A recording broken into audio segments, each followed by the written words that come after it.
Assalamualaikum warahmatullahi wabarakatuh. Halo teman-teman semua, perkenalkan nama saya Putriana Nurlaila dengan NPM 22130240025. Di sini saya akan menjelaskan tentang apa itu pembelahan sel dan bagaimana prosesnya. Oke, jadi teman-teman tahu nggak sih kenapa tubuh kita ini selalu berkembang atau bertambah dan juga selalu mengalami pertumbuhan? Nah, hal ini disebabkan karena dalam tubuh kita ini terjadi yang namanya pembelahan sel. Nah, apa saja sih yang terjadi saat pembelahan sel ini? Pembelahan sel ini juga disebut sebagai reproduksi sel. Nah, yang terjadi secara dua tahap, yaitu yang pertama ada secara langsung dan yang kedua secara tidak langsung. Secara langsung ini ada pembelahan amitosis dan secara tidak langsung ada dua pembelahan, yaitu pembelahan mitosis dan juga meiosis. Langsung saja kita bahas, yang pertama ada pembelahan sel secara langsung. Nah, pembelahan sel secara langsung ini ada tahapnya atau fasenya, yaitu amitosis. Ciri-ciri dari pembelahan sel amitosis ini yang pertama yaitu tanpa adanya fase pembelahan, yang kedua disebut dengan pembelahan biner, dan yang ketiga dilakukan oleh organisme prokariotik. Tujuan dari pembelahan amitosis ini yaitu untuk memperbanyak diri atau untuk perkembangbiakan. Nah, dalam gambar ini ada satu sel induk, kemudian ia membelah atau mengalami fase yaitu pemanjangan sel dan replikasi DNA. Kemudian ada invaginasi atau penebalan leku dari dinding sel dan distribusi bahan nukleus. Selanjutnya ada tahap yaitu pembentukan dinding sel dan yang terakhir ada pemisahan menjadi dua sel baru atau dua sel anakan. Selanjutnya kita bahas tentang pembelahan sel secara tidak langsung. Nah, pembelahan sel secara tidak langsung tadi ada dua, yaitu pembelahan mitosis dan juga pembelahan meiosis. Yang pertama kita bahas mengenai pembelahan mitosis. Nah, pada pembelahan mitosis ini memiliki ciri-ciri, yaitu yang pertama terjadi pada sel-sel tubuh, dan yang kedua menghasilkan dua sel anakan, karena dalam pembelahan mitosis ini hanya terjadi satu tahap. Selanjutnya, kromosom sel anak ini sama dengan sel induknya. Dan yang selanjutnya, sifat sel anak ini identik dengan sel induknya. Kenapa sifat sel anak identik dengan sel induknya? Karena kromosom sel anak ini sama dengan sel induknya. Kemudian, pembelahan mitosis ini bertujuan untuk pertumbuhan dan juga regenerasi. Nah, fase pembelahan mitosis ini yang pertama ada interfase yang terdiri dari G1, S, dan juga G2. Nah, G1 ini merupakan grow 1, kemudian S merupakan sintesis, dan yang G2 merupakan grow 2. Pada grow 1 ini terjadi yaitu ukuran dan volume sel ini semakin bertambah. Nah, jadi ukuran dan volume sel ini semakin bertambah besar. Ini terjadi pada grow 1 atau G1. Kemudian terjadi sintesis protein dan selanjutnya terjadi sintesis pada organel selnya. Nah, selanjutnya ada fase yaitu sintesis. Di sini terjadi sintesis DNA dan juga replikasi DNA. Dan yang terakhir ada fase grow 2 yang terjadi yaitu duplikasi organel sel dan juga sel pada saat ini adalah siap membelah. Nah, pada gambar di samping ini merupakan proses terakhir dari sebuah interfase, yaitu sebuah sel ini terdapat membran inti, kemudian ada kromatin, ada nukleus, dan juga sentriolnya ini belum terjadi pembelahan. Baik, selanjutnya ada tahap pembelahan mitosis setelah interfase atau fase persiapan ini. Ada profase, metafase, anafase, dan juga telofase.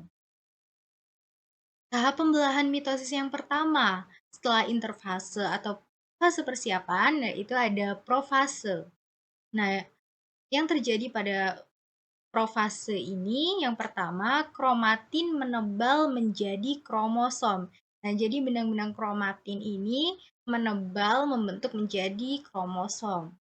Selanjutnya kromosom ini menduplikasi membentuk sister kromatid atau kromatid saudara. Jadi kromosomnya ada dua. Selanjutnya sentriol ini berpisah menuju kutub dan terbentuk benang-benang spindle. Kemudian nukleus atau inti sel dan membran inti mulai menghilang pada tahap ini.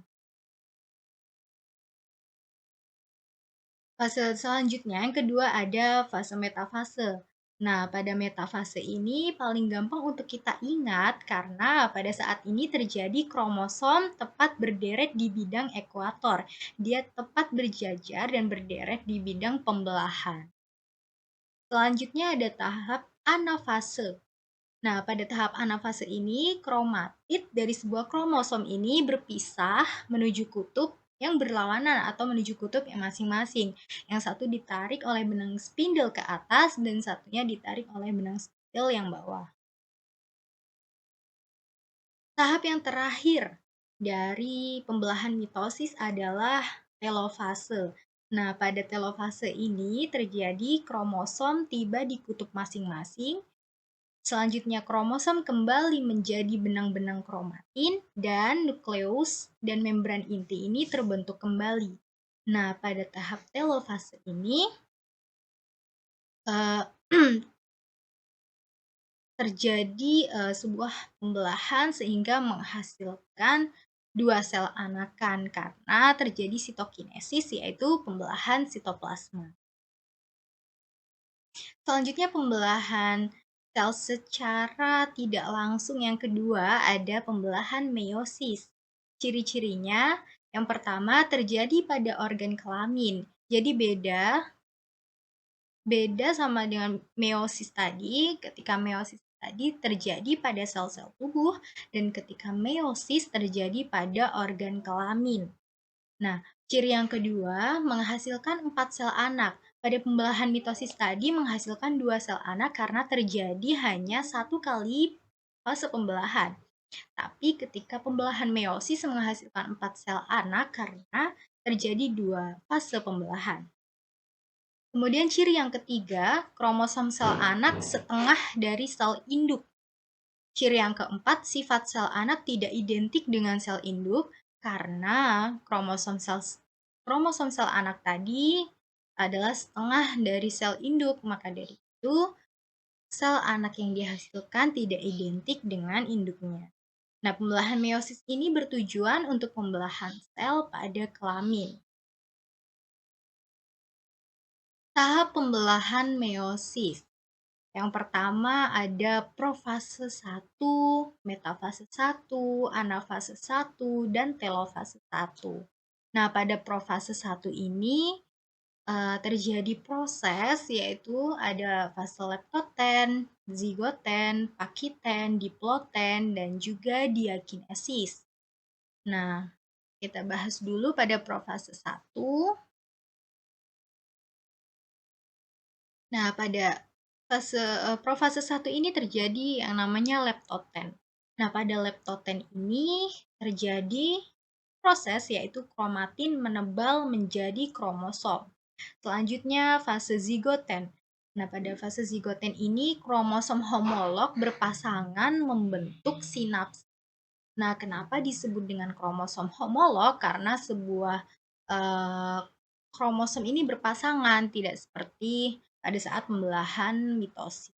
Selanjutnya ada pakiten, yaitu di sini terjadi duplikasi kromosom membentuk tetrad, dan ada diploten, yaitu pindah silang atau crossing over.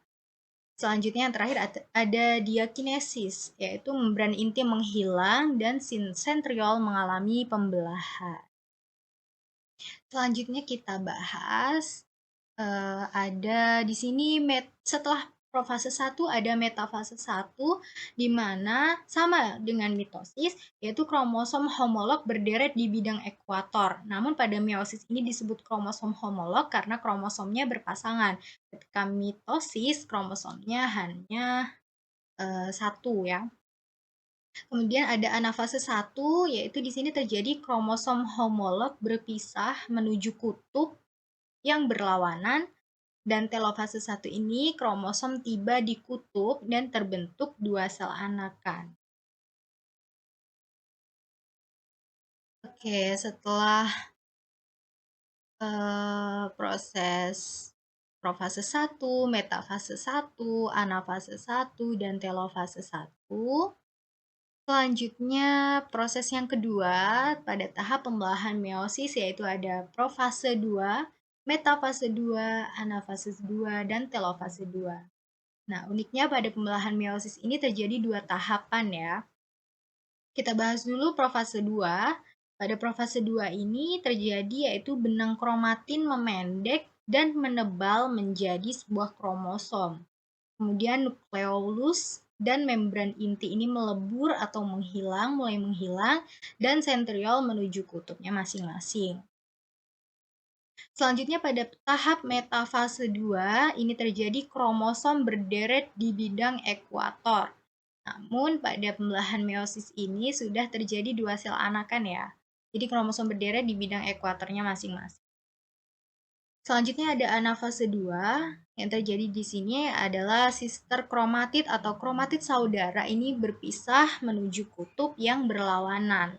Selanjutnya fase meiosis yang terakhir ada telofase 2, yaitu terjadi kromosom tiba di kutubnya masing-masing, nukleolus dan membran inti terbentuk kembali, yang awalnya tadi menghilang terbentuk kembali, dan yang terakhir adalah terbentuklah 4 sel anakan. Selanjutnya kita bahas ada perbedaan mitosis dan meiosis. Pasti kalian bingung kan, apa sih yang menjadi perbedaan dari pembelahan mitosis dan juga pembelahan meiosis? Langsung saja kita bahas kali ini ya.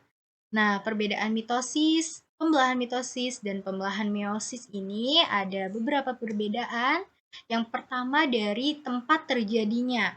Pembelahan mitosis terjadi di sel-sel tubuh, namun pembelahan meiosis terjadi di kelenjar kelamin.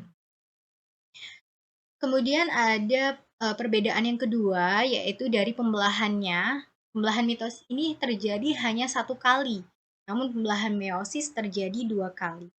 Kemudian dari jumlah sel anaknya, pembelahan mitosis menghasilkan 2 sel anakan, dan pembelahan meiosis menghasilkan 4 sel anakan. Selanjutnya ada dari perbedaan jumlah kromosom sel anak, pembelahan mitosis ini jumlah kromosomnya sama dengan induknya. Misal, induknya haploid, anaknya haploid. Induknya diploid, anaknya juga diploid. Gitu. Namun kalau pembelahan meiosis ini jumlah kromosom sel anaknya setengah kromosom induk, atau kalau induknya diploid, anaknya haploid. Kenapa jumlah kromosomnya ini setengah dari kromosom induk? Karena pembelahan meiosis ini disebut juga dengan pembelahan reduktif, yaitu pengurangan jumlah kromosom. Selanjutnya perbedaan ada di letak sifat sel anaknya. Nah, pada pembelahan mitosis ini sifat sel anak ini identik karena jumlah kromosomnya tadi sel induk sama dengan sel anaknya ya. Namun pada meiosis ini tidak identik karena yang dihasilkan jumlah kromosom sel anak yaitu setengah dari kromosom sel induk. Dan yang terakhir adalah perbedaan tujuannya. Untuk pembelahan mitosis ini tujuannya untuk pertumbuhan dan juga regenerasi sel, namun pada pembelahan meiosis yaitu tujuannya untuk pembentukan sel kelamin. Nah, gimana nih teman-teman? Udah paham belum tentang pembelahan sel? Nah, terima kasih sudah menonton video kali ini. Saya akhiri. Wassalamualaikum warahmatullahi wabarakatuh.